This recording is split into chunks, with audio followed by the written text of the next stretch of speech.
Thank you, everybody, for coming to the Aaron Torres podcast YouTube page. I do have one quick favor before we get to the video that you came here for, and that is very simply this. You see that little red subscribe button below this video? Go ahead, smash that subscribe button. It really does help me. It really does help this channel grow and my audience grow. So go ahead and hit that red subscribe button. And now, here is the video that you came here for. We also find out that Chris Beard is leaving Texas Tech to go to Texas. And it was kind of this story that had been percolating, not just over the last week or so, but really about the last 3, 4, 5, maybe not 5 years, but last 2, 3 years, where we all kind of knew like Shaka's probably not going to make it long-term at Texas. And we all know that Chris Beard has a history with that university. And the question always was like, will he legitimately leave Texas Tech for Texas in that conference?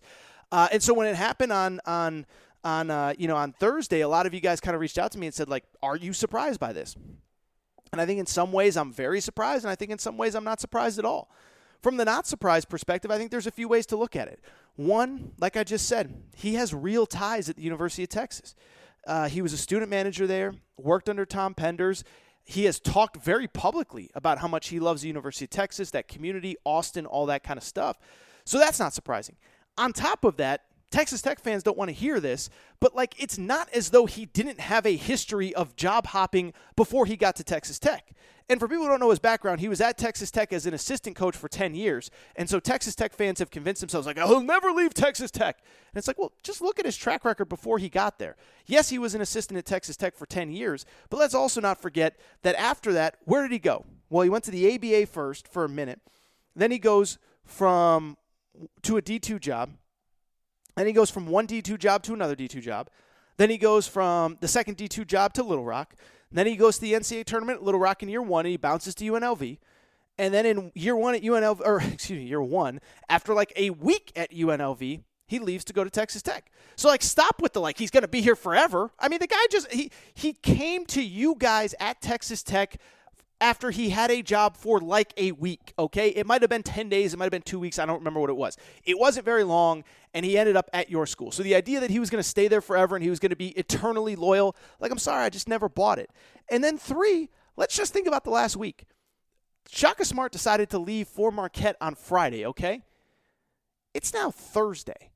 And it really did strike me, and for people who do not know, Chris Beard, it was pretty well documented. He had a clause in his contract where his buyout went up if he left for a school also in the Big 12. And the idea kind of behind that it was kind of simple. It was just the idea was, hey, we don't want this guy going to Texas. And so it was going to cost more to buy him out of his Texas Tech contract for a school in the Big 12 than it was for a school outside of the Big 12. But on April 1st, that buyout went down. It went down from, I think, $5 million to $4 million. And so I bring that up because it kind of hit me on Wednesday night. I was kind of like, well, wait a second now. Texas's job opened up on Friday. It's now Wednesday, and we have not heard a single peep from Texas, from anybody, from any reporter on what is going on with that job search. Like, name another major job search, college football, college basketball, where 6 days go by and we don't hear anything. On the flip side, Chris Beard, all it takes is one little Twitter statement. I love being a Red Raider. I'm never leaving. I'm happy to be here. That didn't happen. And so it kind of hit me on Wednesday like, wait a second now. I think this thing might really happen. Like, I think Thursday, when his buyout goes down, he might end up being the head coach at the University of Texas. And so, of course, it happens. And I will also say, like, while it wasn't surprising from those regards, like, it is still surprising because he left one state school for another in the same conference. And I'll just tell you, like, point blank, I actually think it's kind of good for college basketball. Like, I think we need some, like, genuine hatred and anger between schools and fan bases and teams. And every time, at least for the next few years, that Chris Beard goes to coach at Texas Tech, it's going to be freaking electric. It's going to be insane. Can you imagine that first game at Texas Tech when Texas walks in the building with Chris Beard as their head coach? It's going to be bananas. And so I'm not a Texas Tech fan, but I like it. I think it's good for college basketball. And I also think it's good for college basketball because I think, to quote Michael Jordan, the ceiling is the roof for Texas basketball. And what I mean by that is with Chris Beard now in the fold at Texas, I think we could legitimately be talking about a sleeping giant that becomes one of the elite programs in college basketball. And here's why. First of all, we know Chris Beard is a stud. We'll get into that in a minute.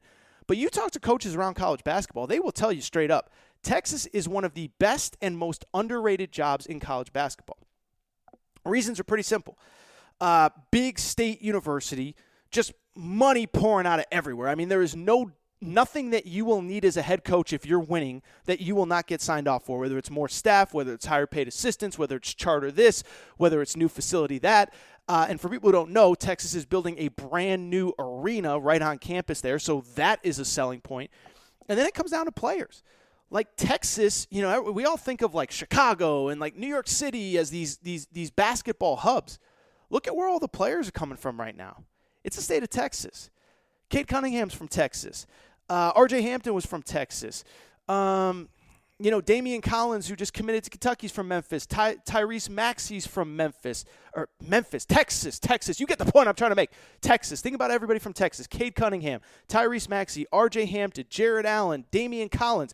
There's a reason, by the way, that John Calipari recruited Jay Lucas specifically to be one of his lead recruiting assistants. It's because he knows I have to have a footprint in Texas to have success. And so you think about the players that are there. You think about what Chris Beard is now going to be able to recruit to. And I'm telling you, this program could blow up.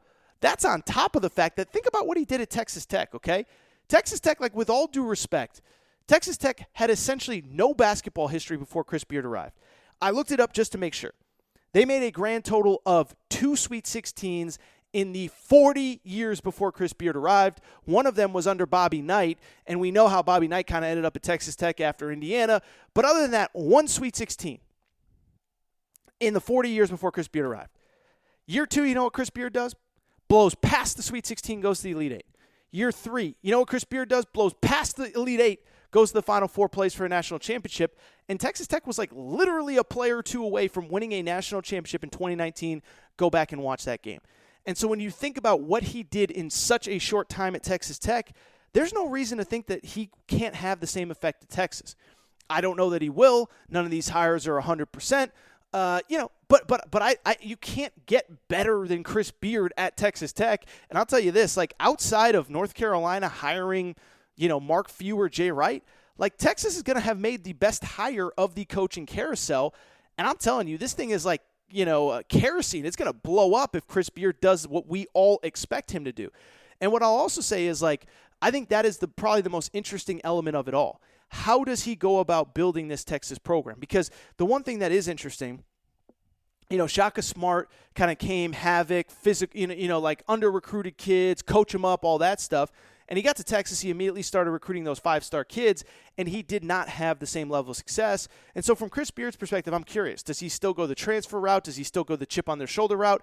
But I do believe that no matter what he does, even if he goes after those 5 stars, he is still going to coach the crap out of them, get them playing at a high level, and get Texas back into the elite of college basketball.